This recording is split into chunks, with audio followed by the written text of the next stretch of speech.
Hello everyone, hope you all are doing well. चलिए आज की क्लास में हम लोग कुछ छोटे छोटे रेगुलेशंस के बारे में डिस्कस करेंगे। काफी बड़ी बड़ी रेगुलेशंस हम ऑलरेडी कवर कर चुके हैं। अभी 3 छोटी छोटी रेगुलेशंस मैंने यहाँ लिखी है, बहुत माइन्यूट सी है, एकदम फटाफट से समझ में आ जाएगी आप लोग को। सबसे पहले रेगुलेशन नंबर 35 की हम बात कर रहे हैं। एज बा application supported by blocked amount. Application supported by blocked amount, तो इसका फुल फॉर्म क्या होता है? Application supported by blocked amount. अच्छा, क्या होता है एस्बा में? एक बार थोड़ा सा ब्रीफ इंट्रोडक्शन मैं आपको दे देती हूँ। देखो, पहले पुराने जमाने में, पुराने जब आईपीओ आया करते थे तो एक बहुत बड़ा इशू था, बहुत बड़ी प्रॉब्लम आया करती थी। कैसी प्रॉब्लम? हम एप्लीकेशन के साथ चेक लगाया करते थे और वो चेक जो है कंपनी के अकाउंट में, सेपरेट अकाउंट में क्लियर होता था, और फिर उसके बाद पता चला हमें अलॉटमेंट नहीं हुआ तो उस अकाउंट से वापस से हमारे अकाउंट के लिए चेक कंपनी बना के भेजेगी। इट्स अ लॉन्ग प्रोसेस, है ना। बिना फालतू में हमारे पैसे पे हम इंटरेस्ट लूज करते थे और अनड्यू डिले हुआ करता था। पोस्टल में चेक हो गया, लॉस्ट हो गया, वो अलग परेशानी। कंपनी की कॉस्ट अलग लगती थी क्योंकि उनको वापस से चेक रिटर्न करके वापस एक एनवलप के अंदर हमें भेजना पड़ता था, तो that was also a heavy cost. तो ये सारे प्रॉब्लम्स का सॉल्यूशन जो है वो किसके थ्रू निकला? एस्बा के थ्रू। होता क्या है इसमें? एप्लीकेंट का एक बैंक अकाउंट होता है, जितने की वो एप्लीकेशन लगाने में इंटरेस्टेड है उतना पैसा वहां जमा कराता है। ठीक है, मान लो मेरी औकात 50,000 रुपए की एप्लीकेशन लगाने की है, तो मैंने 50,000 रुपए अपने अकाउंट में जमा करा दिए। फाइन। अब जो मैंने पैसे जमा कराए, बैंक उसके बदले में मुझे एक सर्टिफिकेट देता है कि हाँ भाई, सोनम जैन के अकाउंट में इतना इतना पैसा जमा है। ओके, वो जो सर्टिफिकेट है वो मैं एप्लीकेशन के साथ अटैच करती हूँ। ठीक है, और वो पैसा कंपनी अभी, बैंक जो है वो ब्लॉक कर लेगी, मतलब वो पैसा मैं अभी विड्रॉल नहीं कर सकती। ओके, नहीं तो क्या होगा? मैंने सर्टिफिकेट ले लिया और क्या कर लूंगी? पैसा विड्रॉल करके भाग जाऊंगी, फिर बोलूंगी कि अभी शेयर अलॉट हो गया, पैसा नहीं है मेरे पास, तो कंपनी को लटका दूंगी मैं। तो ऐसा नहीं होता। तो बैंक जो है वो मेरे पैसे को क्या कर लेगा? ब्लॉक। क्या कर लेगा? ब्लॉक। ओके, एंड अगर मुझे शेयर अलॉट हुआ, अगर मेरे को शेयर अलॉट हुआ तो बैंक वो पैसा कंपनी के अकाउंट में ट्रांसफर कर देगा। फाइन। और अगर मुझे शेयर अलॉट नहीं हुआ तो ब्लॉकिंग हट जाएगी, मेरा पैसा मेरे अकाउंट में था, मैं निकालना चाहूं तो निकाल लूं, वहीं रखना चाहूं तो रख लूं। इसका मतलब रिटर्न ये सारे जो प्रॉब्लम आती थी वो सारे प्रॉब्लम का सोल्यूशन निकल चुका है। तो एस्बा जो है अभी मनी रिसीव करने के बहुत ही अल्टीमेट मोड है। तो यहाँ पे ये जो आपका रेगुलेशन 35 है वो ये बोलता है कि जो भी आप बिड्स एक्सेप्ट करेंगे वो सिर्फ और सिर्फ कौन से मोड के थ्रू कर सकते हैं? इसके थ्रू, एस्बा के थ्रू ही कर सकते हैं। That's it. That is the only provision which is given in regulation 35. ज्यादा कोई स्पेशलिटी नहीं बोला है, कि सिंपली बोला है बिडिंग जो भी होगी किसके थ्रू होगी? एस्बा के थ्रू होगी। ओके, चलिए रेगुलेशन नंबर 36 पे बढ़ते हैं हम लोग। That is what? Availability of issue material. Issue material जैसे आपके प्रोस्पेक्टस, ऑफर डॉक्यूमेंट वगैरह, जो भी एप्लीकेशंस वगैरह हुई, तो ये जो आपका इशू मटेरियल है ये किन किन के पास अवेलेबल होना चाहिए? बॉस, जो लोग इन्वॉल्व हैं इशू में, पब्लिक इशू में, आईपीओ एफपीओ में, जो लोग इन्वॉल्व हैं उन सबके पास होना चाहिए कि नहीं होना चाहिए? तो डेफिनेटली यहाँ पे ये सारे के सारे लोग इन्वॉल्व है। कौन कौन? Stock exchange. बॉस, वहीं तो लिस्टिंग होगी, उनके पास तो मटेरियल होना ही चाहिए। सिंडिकेट मेंबर्स ये लोग भी क्या करते हैं? अंडरराइटिंग वगैरह की फैसिलिटी प्रोवाइड करते हैं, रजिस्टर्ड होते हैं ना सेबी के पास। RTI, registrar to the issue क्या करता है? अलॉटमेंट प्रोसेस में हेल्प करता है। एसटीए, शेयर ट्रांसफर एजेंट, एक पर्सन से दूसरे पर्सन के नाम पे रजिस्टर ऑफ मेंबर्स में चेंजेस करना है, उसके लिए ये काम करता है। डिपॉजिटरी पार्टिसिपेंट, डीपी तो जरूरी है ही है, उसके थ्रू तो सारा काम होगा। Brokers, underwriters, bankers to the issue, and self certified syndicate banks. Self certified syndicate banks, ये बैंक्स वो होते हैं जो एस्बा की फैसिलिटी प्रोवाइड करते हैं। तो सेल्फ सर्टिफाइड सिंडिकेट बैंक्स कौन होते हैं? जो एस्बा फैसिलिटी प्रोवाइड करते हैं। तो ऐसे बैंक्स को क्या बोलते हैं? सेल्फ सर्टिफाइड सिंडिकेट बैंक्स होते हैं। ये कोई अलग से बैंक नहीं है कि एक नया यूनिक बैंक आपने एस्टैब्लिश कर लिया। भैया हमारा नॉर्मल आईसीआईसीआई बैंक है, उसने सैबी से रजिस्ट्रेशन करा रखा है अपना और वो सारे नॉर्म्स फुलफिल करता है सैबी के, तो वो अपने आप को क्या बोल देगा, सेल्फ सर्टिफाइड सिंडिकेट बैंक। इसका मतलब अगर वो सेल्फ सर्टिफाइड सिंडिकेट बैंक है तो मैं आईसीआईसीआई बैंक में अपना अकाउंट ओपन करके वहां पे एसबा के लिए पैसा जमा करा सकती हूँ और वो उस पैसे को ब्लॉक करने के लिए एलिजिबल हो जाएगा। ठीक है, तो यहाँ पे सिंपली क्या बोलना चाह रहा है ये कि जितने भी इंटरमीडियरीज हैं जो आपकी हेल्प कर रहे हैं पब्लिक इशू में, इंश्योर करना है लीड मैनेजर को कि इन सब के पास जो भी इशू मटेरियल है वो टाइमली पहुंच गया है। ठीक है, मान लो आपने अपने ऑफर डॉक्यूमेंट में अनाउंस किया कि फला फला फर्म जो है आपकी वो ब्रोकर है, फला फला फर्म अंडरराइटर है, ऐसा आपने अनाउंस कर दिया।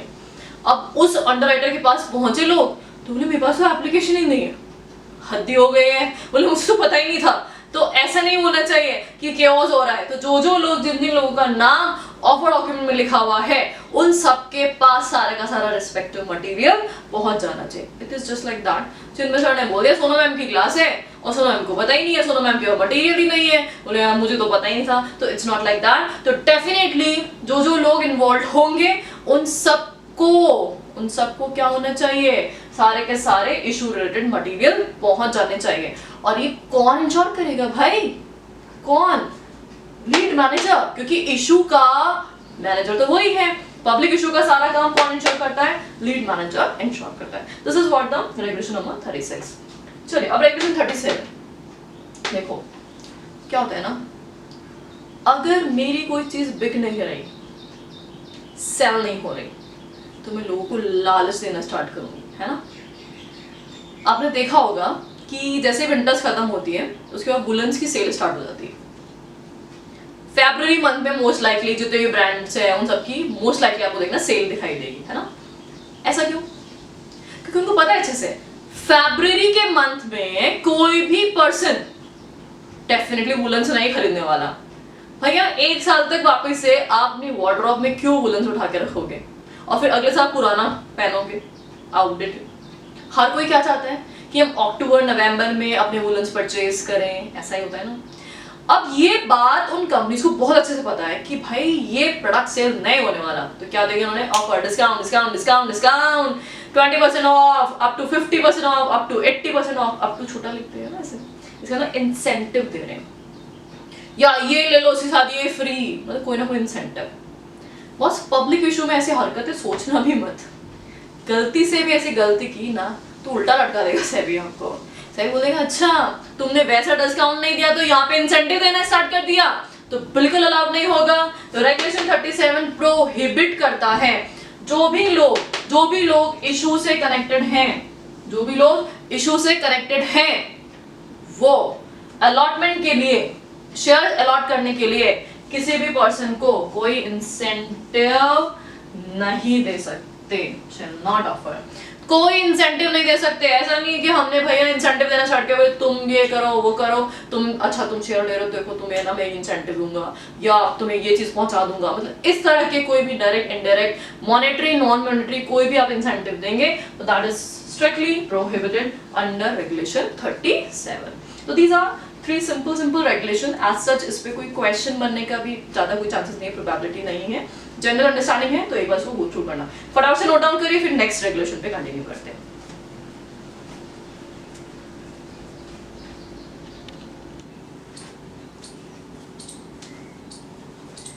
चलिए अब हम लोग नेक्स्ट रेगुलेशन जो कंटिन्यू कर रहे हैं that is regulation 38, security deposit. देखिए सिक्योरिटी डिपॉजिट क्या है एक बार समझते हैं। एक कंपनी जिसके बारे में स्टॉक एक्सचेंज को ज्यादा पता नहीं क्या करेगी, तो इसलिए इस कंपनी को अपने घर में एंट्री देने से पहले ये स्टॉक एक्सचेंज बोलता है यार तुम हमारे घर में आ रहे हो तो तुम्हारे हमारे आने से रेपुटेशन खराब हो सकती है अगर तुमने कुछ उल्टे पुल्टे कांड किए तो। देखिए अगर कोई भी कंपनी एनएससी पे, बीएससी पे या किसी भी स्टॉक एक्सचेंज पे लिस्टेड है, इसका मतलब उस एनएससी बीएससी की जिम्मेदारी है कि वो ये इंश्योर करे कि वो कंपनी सही से परफॉर्म कर रही है या नहीं कर रही है।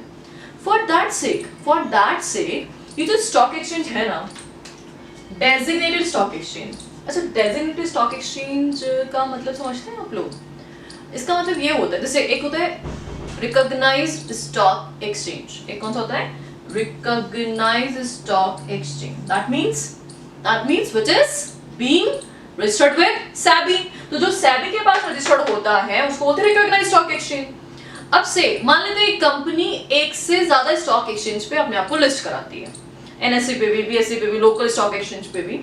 तो उनमें से वो किन के कंप्लाइंसेस जो है उनमें से किसको वो हेड बना रही है कंपनी, मतलब किसको सारी रिपोर्टिंग देगी, तो वो जो स्टॉक एक्सचेंज है उसको क्या बोलते हैं? Designated stock exchange. तो ऐसा जो स्टॉक एक्सचेंज जिसके कंप्लाइंसेस या जिसको इंफॉर्मेशन देने की जिम्मेदारी कंपनी ले रही है उसको क्या बोलते हैं? Designated stock exchange. मतलब लीडर बना दिया एक तरह से। अगर हमारे 4 स्टॉक एक्सचेंज है तो 4 में से एक कौन सा लीडर वाला होगा, that is called designated stock exchange.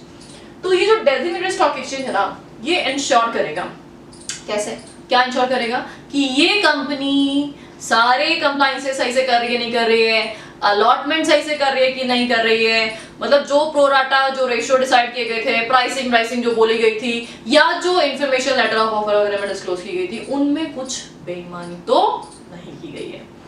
अब देखिए क्या होता है ना, जब तक आपका कोई पैसा मेरे पास नहीं रखा हो तो मैं कुछ नहीं कर सकती, कुछ भी नहीं कर सकती।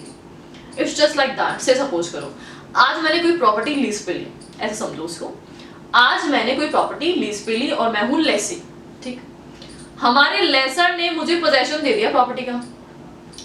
अब लेसर की प्रॉपर्टी के साथ मैं क्या करूंगी, क्या तोड़फोड़ मचाऊंगी, क्या क्या करने वाली हूं, वो लेसर को नहीं पता।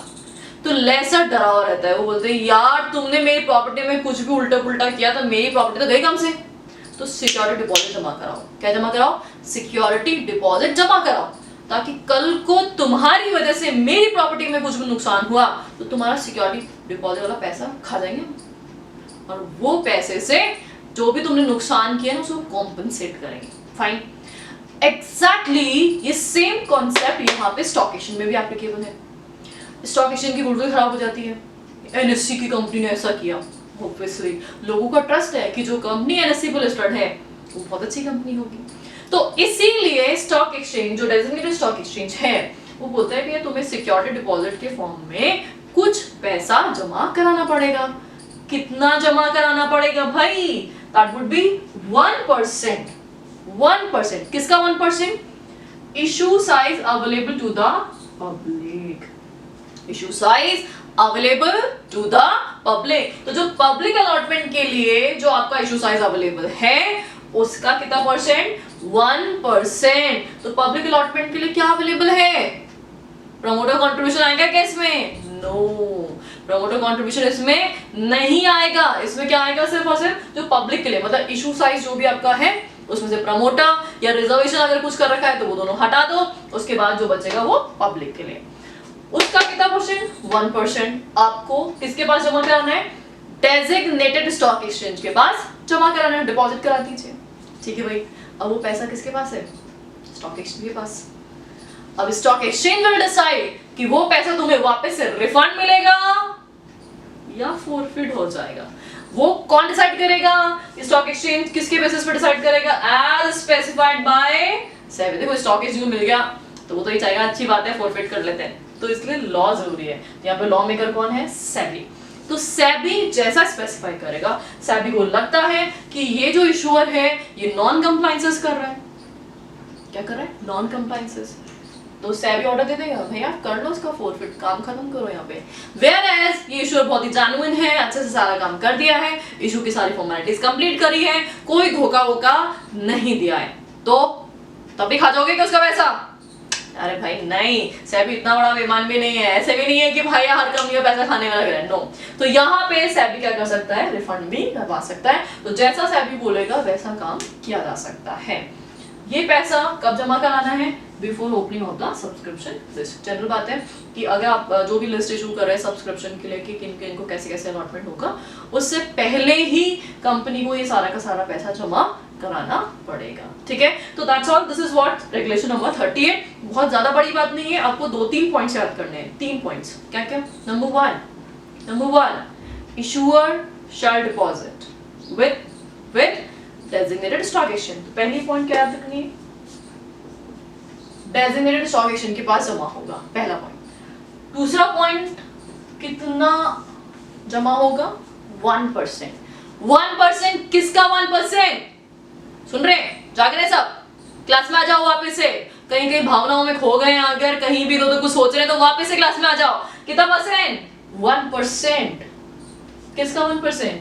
Issue size available to public, उसका 1%, ठीक है। और ये कब लेके आएगा? Before opening of the subscription list से पहले पहले लेकर के आ जाएगा। फाइन। तो this is what all about regulation number 38। अब रेगुलेशन नंबर 39 क्या बोलता है? IPO grading. वैसे हम in general credit rating word use करते हैं, लेकिन यहाँ पे आईपीओ के लिए आईपीओ ग्रेडिंग वर्ड यूज किया जाता है।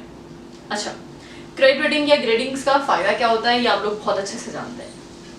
अच्छा से मान लो आज आपको कोई मूवी देखने जाना है ना, तो क्या देखते हो सबसे पहले? बुक माई शो पे, और ये कितना परसेंटेज रेटिंग चल रहा है इसका, 80 है, 90 है कि 50 है। अगर किसी मूवी की रेटिंग 50% है, देखने जाओगे? जाओगे क्या, बताओ? डेफिनेटली नॉट, है ना। तो हम क्या चेक करते हैं? रिव्यूज। हम क्या चेक करते हैं? रेटिंग्स। फाइन। अब अगर कोई पर्सन किसी कंपनी में इन्वेस्टमेंट कर रहा है तो रेटिंग देखना जरूरी है कि नहीं है? या बिना सोचे अच्छा ठीक है यार, ये कंपनी का नाम बड़ा अच्छा लग रहा है यार, एक काम करते हैं इन्वेस्टमेंट कर डालते हैं। हाँ, नाम से इन्वेस्टमेंट कर दोगे, भैया ये कंपनी गोल्ड सूक, वाह यार नाम तो शानदार, गोल्ड, इसका मतलब इन्वेस्टमेंट रिटर्न न्यू धड़ाधड़, और पता चला कि कंपनी पैसा लेके फरार। तो यू कांट डू दैट। इसका मतलब if you are making a plan, if you are making a decision for investment, तो आपको क्या देखना है? उस कंपनी का इमेज, पब्लिक इमेज क्या है, मार्केट में लोग क्या सोचते हैं उसके बारे में। तो ये देखो, अब मार्केट में लोग क्या सोचते हैं, हर पर्सन टू पर्सन डिफर कर सकता है, तो हम बेवकूफों की बात नहीं सुन सकते, हम एक्सपर्ट्स की बात सुन सकते हैं। तो एक्सपर्ट कौन है? Credit rating agencies. एक्सपर्ट कौन है? Credit rating agencies. कौन होती है? रेटिंग एजेंसीज जो रजिस्टर्ड विद सेबी होती है, जो सारे क्राइटेरिया क्रेडिट रेटिंग एजेंसीज के फुलफिल करती है। उन क्रेडिट रेटिंग एजेंसीज के पास कंपनी जाएगी और वहां जाकर के अपनी रेटिंग, बोले यार रेट कर दो यार हमें कि हम कौन सी कैटेगरी, ए वाले हैं, ए प्लस प्लस है, सी कैटेगरी कौन सी है। अब कंपनी की रेटिंग निकल के आ गई सी, तो भाई साहब इन्वेस्टर भाग जाएगा वहीं से, बोले यार इतनी खतरनाक कंपनी सी कैटेगरी है, कंपनी ऐसी मिलती नहीं है। अच्छा, ए प्लस प्लस अल्टीमेट कंपनी, यार रेटिंग एजेंसी ने बोलते गजब है, एकदम बढ़िया एकदम। हम आजकल कोई भी चीज बुक कराते हैं ऑनलाइन, है ना, गूगल रेटिंग देखते हो आप लोग? अच्छा, आप होटल बुक करा रहे हो, 4 स्टार रेटिंग है ना, 4.5 स्टार अल्टीमेट, 2 स्टार घटिया, नहीं कराना। एग्जैक्टली यहाँ पे लेकिन ये मैंडेटरी नहीं है, मे ऑब्टेन ग्रेडिंग है, कंपनी की इच्छा है तो वो ग्रेडिंग करा सकती है। अच्छी कंपनी तो डेफिनेटली करा ही लेगी, बेकार कंपनी को डर लगेगा उसको नहीं कराएगी वो, तो डेफिनेटली करा लेना चाहिए। तो इसमें मे है, सेबी बाउंड्री नहीं कर रहा है, आपकी इच्छा है तो करा लीजिए, आपकी इच्छा है तो मत कराइए। तो फटाफट से इन दोनों रेगुलेशंस को नोट डाउन कर लीजिए।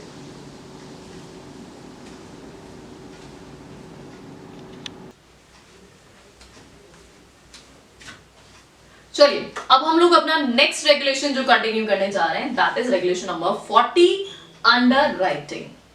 अच्छा, अंडर राइटिंग को समझने से पहले हमें यह समझना पड़ेगा मिनिमम सब्सक्रिप्शन की कंडीशन।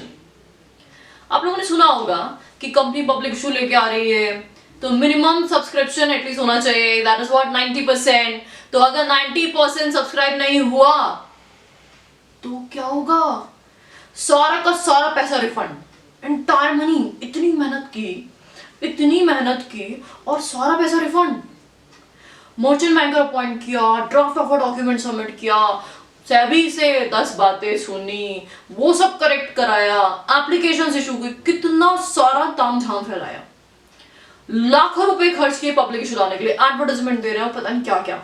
ये सब काम करने में हमने इतनी मेहनत और इतना पैसा लगाया और पता चला कि यार 89.9999% रह गया। जस्ट लाइक दैट हम सीएस करने के लिए एकदम मेहनत लगा रहे हैं, एकदम धड़ल्ले से पढ़ाई कर रहे हैं, ये वो फलाना ढिमकाना, और फिर पता चले एक नंबर से रह गए, एक नंबर से एग्रीगेट नहीं बना। 49%, 49.9%, बाप रे, सदमा लग जाएगा, सदमा। देखो सीएस में तो हमारे पास कोई स्कोप नहीं अंडर राइटिंग का कि गारंटी कर दे भैया टीचर्स पेपर दे दे, वो सब नहीं हो सकता। लेकिन कंपनी के पास डेफिनेटली एक ऑप्शन है कि क्या अपॉइंट करेंगे, वो अंडर राइटर्स अपॉइंट कर सकते हैं और अंडर राइटर्स अपॉइंट करके वो अपने मिनिमम सब्सक्रिप्शन की जो रिक्वायरमेंट है उसको फुलफिल कर सकते हैं। तो कौन हुए अंडर राइटर्स? तो underwriters are the guarantors. Underwriters are the guarantors. तो कौन हुए अंडरराइटर्स? गारंटर्स। तो they are the guarantors, they provide guarantee कि अगर सपोज पब्लिक ने अलॉटमेंट नहीं लिया तो हम सब्सक्राइब करवा देंगे और जो हमारे ऑब्लिगेशन है उसको फुलफिल करा देंगे। तो ऐसा कमिटमेंट, ऐसा जो अग्रीमेंट किया जाता है और जो ऐसे लोग होते हैं जो गारंटी प्रोवाइड करते हैं उन लोगों को क्या बोलते हैं? अंडर राइटर्स बोलते हैं। देखिए अंडर राइटिंग के कंसर्न में हमारे यहाँ पे 2 केसेस हैं। केस 1 कि अगर मामला बुक बिल्डिंग वाला है तो क्या होगा। केस 2 अगर मामला अदर देन बुक बिल्डिंग वाला है तो क्या होगा। अदर देन बुक बिल्डिंग मतलब fix pricing, means fix pricing. तो अगर आप फिक्स प्राइसिंग के थ्रू आ रहे हो तो इफ डिजायर्स है, इसका मतलब कंपनी को अच्छा लगे तो अंडरराइटर अपॉइंट कर लो, नहीं अच्छा लगे तो अपॉइंट मत करना, कोई जबरदस्ती नहीं है, आईसीडीआर कुछ नहीं बोलता। इसीलिए यहाँ पे इफ डिजायर्स वर्ड मैंने लिखा है, इट मींस यहाँ पे वॉलेंट्री एक्ट है। कंपनी की इच्छा होगी तो ये काम करेगी, कंपनी की इच्छा होगी तो नहीं करेगी, ठीक है। अगर अपॉइंट करोगे, देखो या तो काम करो मत, लेकिन अगर करोगे तो किसके अकॉर्डिंग में करोगे? सेबी अंडरराइटर्स रेगुलेशन 1993 के हिसाब से करोगे। तो अगर आप फिक्स प्राइसिंग से इशू ला रहे हो तो अगर आप अंडरराइटर अपॉइंट नहीं करना चाहते मत करो, इट्स ओके, सेबी को कोई दिक्कत नहीं है। लेकिन अगर अपॉइंट करते हो तो किसके अकॉर्डिंग में करोगे? सेबी अंडरराइटर्स रेगुलेशन जो है 1993 उसके हिसाब से करना पड़ेगा। बहुत ही सी बात थी, काम ही खत्म। Now we come to book building matter. Book building कराएंगे यहां पे compulsorily, what I am saying, compulsorily आपको अंडरराइटर्स अपॉइंट करना पड़ेगा।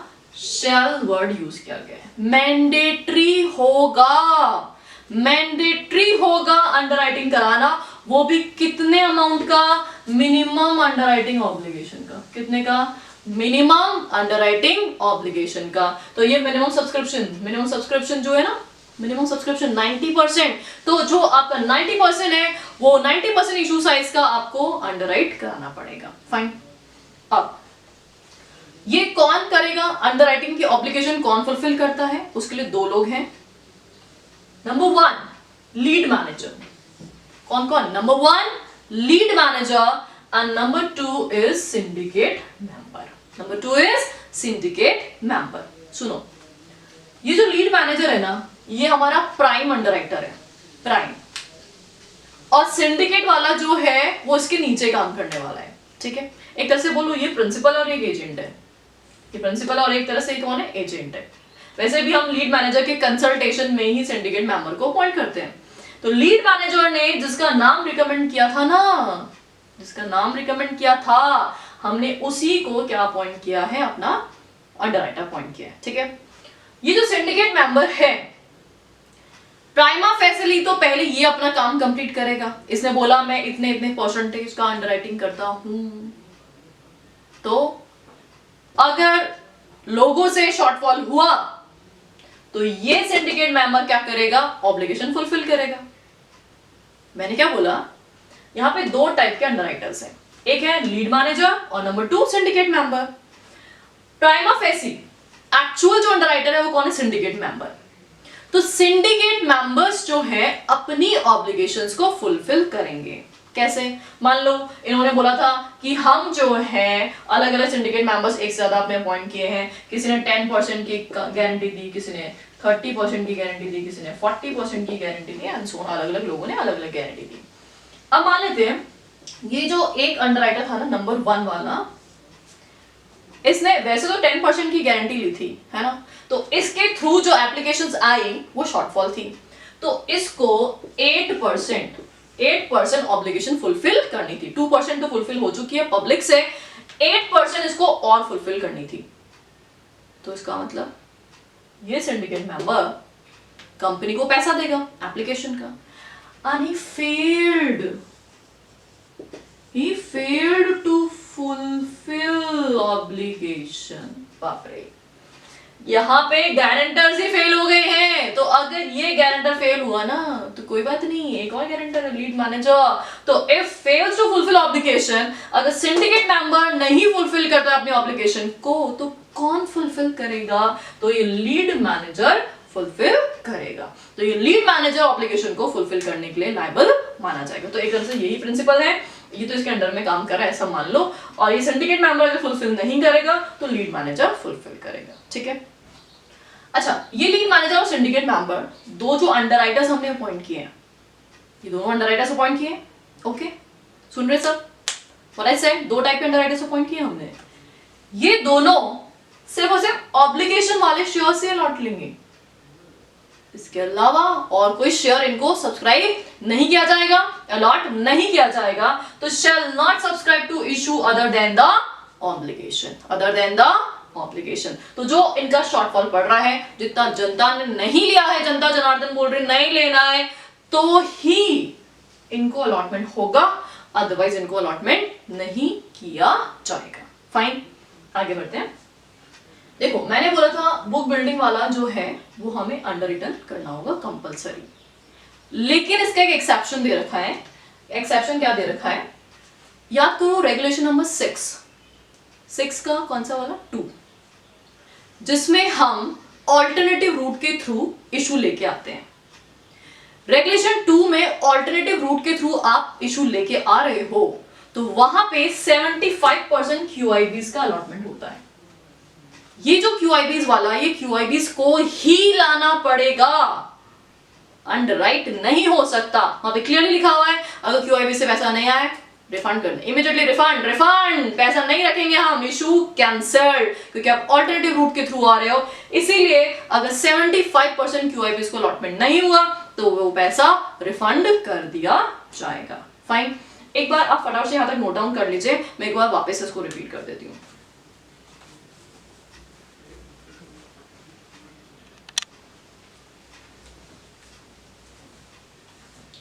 चलिए, मैं एक बार वापस से इसको पूरा एंटायर प्रोविजन रिपीट कर रही हूँ, मैं ध्यान से सुन लीजिए। अंडरराइटिंग जो है उसमें दो केसेस है, we are having 2 cases. Number 1, जब फिक्स प्राइसिंग से इशू कर रहे हो तो क्या होगा। नंबर 2, बुक बिल्डिंग से कर रहे हो तो क्या होगा। फिक्स प्राइसिंग से कर रहे हो, जरूरत नहीं है आपको अंडरराइटर अपॉइंट करने की, आपकी इच्छा है तो अपॉइंट कर लीजिए, आपकी इच्छा नहीं है तो मत अपॉइंट करना। लेकिन अगर अपॉइंट करो तो अंडरराइटर्स रेगुलेशंस को फॉलो करना पड़ेगा, सिंपल बात। Whereas अगर आप बुक बिल्डिंग से ला रहे हो तो कंपल्सरली आपको अंडरराइटर्स अपॉइंट करने पड़ेंगे, कंपल्सरली। और साथ ही में इसने क्या बोला कि अंडरराइटिंग भी कितने का होगा, minimum subscription, that is what 90%, 90% के इक्विवेलेंट अंडरराइटिंग करना कंपल्सरी होगा। बुक बिल्डिंग में ही इन्होंने बोला कि अगर आप रेगुलेशन 6.2 के थ्रू, रेगुलेशन 6.2 मतलब ऑल्टरनेटिव रूट के थ्रू इशू ला रहे हो तो 75% किसका है, QIBs का है।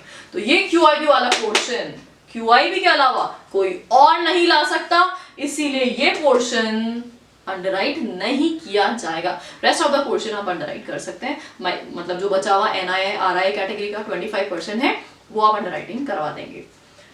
यहाँ पे हम दो टाइप के अंडरराइटर्स अपॉइंट करेंगे, लीड मैनेजर तो है ही, उसके अलावा सिंडिकेट मेंबर भी अपॉइंट किया जा रहा है। प्राइमा फेसिली जो सिंडिकेट मेंबर्स हैं वो अपनी ऑब्लिगेशंस फुलफिल करेंगे अंडरराइटिंग की, और नहीं कर पाए तो एट द एंड कौन करेगा, लीड मैनेजर करेगा। कौन करेगा, लीड मैनेजर करेगा। अच्छा, और ये दोनों ही लोग अपनी ऑब्लिगेशंस के अलावा कोई और शेयर लेने के लिए एंटाइटल्ड नहीं माने जाएंगे। सिर्फ और सिर्फ जो भी पब्लिक से शॉर्टफॉल पड़ रहा है उतना ही इनको अलॉटमेंट लेने का राइट होगा। फाइन, साथ ही में इसने एक छोटी सी बात और बोली है कि जो लीड मैनेजर है उनका ऑब्लिगेशन कितना होगा। वैसे तो सिंडिकेट मेंबर्स जो है मेजर तो अंडरराइटिंग वही कर रहे हैं, लेकिन लीड मैनेजर्स जो है उनका भी मिनिमम कितना जो है अंडरराइटिंग होगा, तो वो जो भी है वो किसके हिसाब से होगा, सेबी मर्चेंट बैंकर रेगुलेशंस, क्योंकि ये मर्चेंट बैंकर्स हैं तो जो मर्चेंट बैंकर रेगुलेशन 1992 में बोल रखा है उतना ही लीड मैनेजर्स को मिनिमम ऑब्लिगेशन लेना पड़ेगा।